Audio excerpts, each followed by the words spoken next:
Et cette semaine, dans la page web, on remonte dans le temps. L'histoire commence à la fin du 19e siècle avec le gramophone.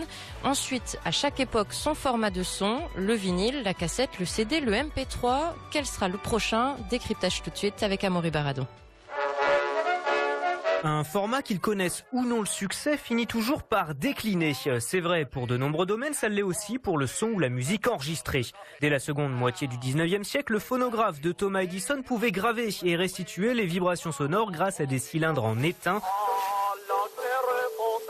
Mais c'est le gramophone d'Émile Berliner qui, avec ses disques 78 tours, a permis des reproductions et une commercialisation plus massive.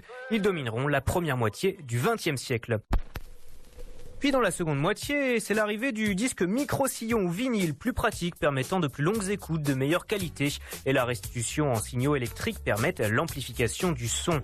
Vient ensuite le support magnétique et l'arrivée de la cassette dans les années 60 sur laquelle chacun pourra enregistrer et emporter sa musique partout au tournant des années 80 avec le Walkman de Sony. Vous avez sûrement croisé au détour d'une rue un de ces personnages bizarres coiffés d'un drôle de casque.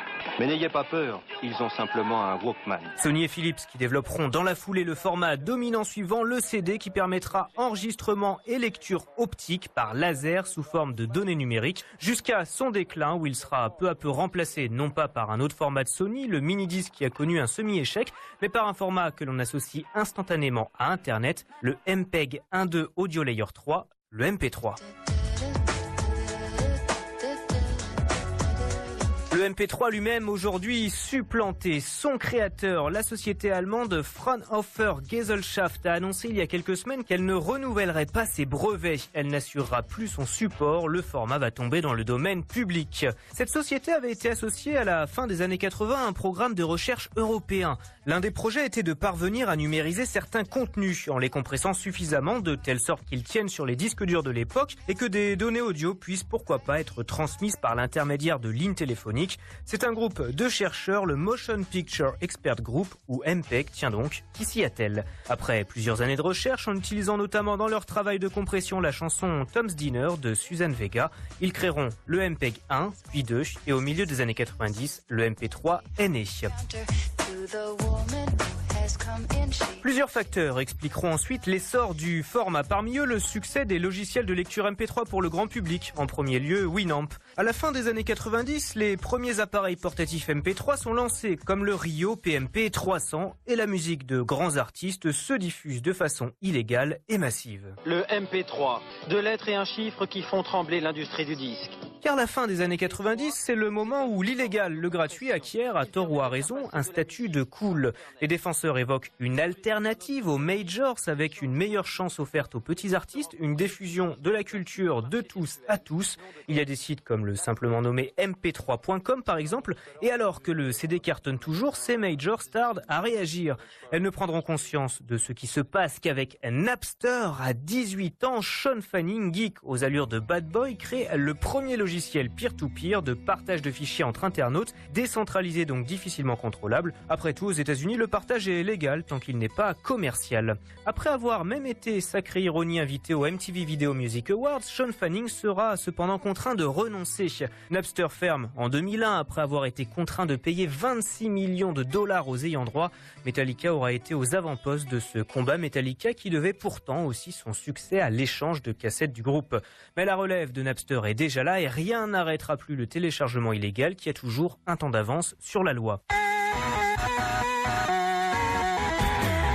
Ce sont pourtant aussi les offres légales qui vont créer le succès du format numérique compressé. Fort d'un retour réussi avec l'iMac et avant le succès de l'iPhone, Steve Jobs va permettre à Apple de rencontrer un succès mondial avec 2 annonces en 2001. Le lancement de l'iPod, le célèbre appareil tactile qui permettra d'emmener des milliers de musiques, et celui de sa médiathèque iTunes avant le lancement de l'iTunes Store en 2003, sa plateforme de téléchargement légale.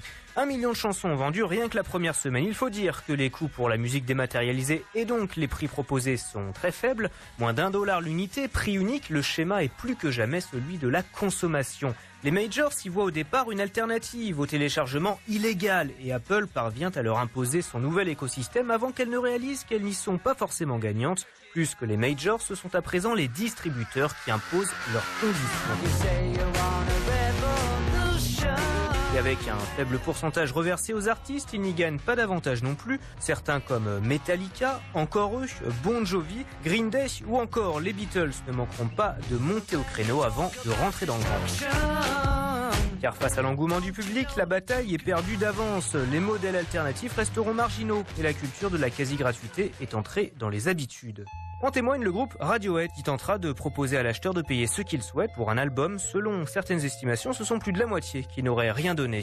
Dans les années 2010, avec l'essor de l'internet mobile, ce sont les plateformes de streaming incarnées par Spotify, YouTube, Deezer ou Apple Music qui supplanteront le téléchargement avec leur offre d'abonnement. Les problématiques restent les mêmes, bien qu'elles aient pour la plupart délaissé le format MP3.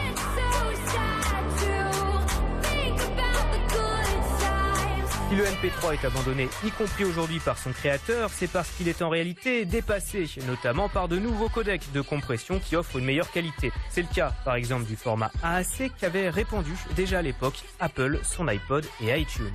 Le MP3 ne devrait pourtant pas complètement disparaître à court terme, et une chose est sûre, le rouleau compresseur de la musique compressée et les révolutions qu'elle a engendrées ne sont pas prêts de s'arrêter. Allez, bon surf et à la semaine prochaine.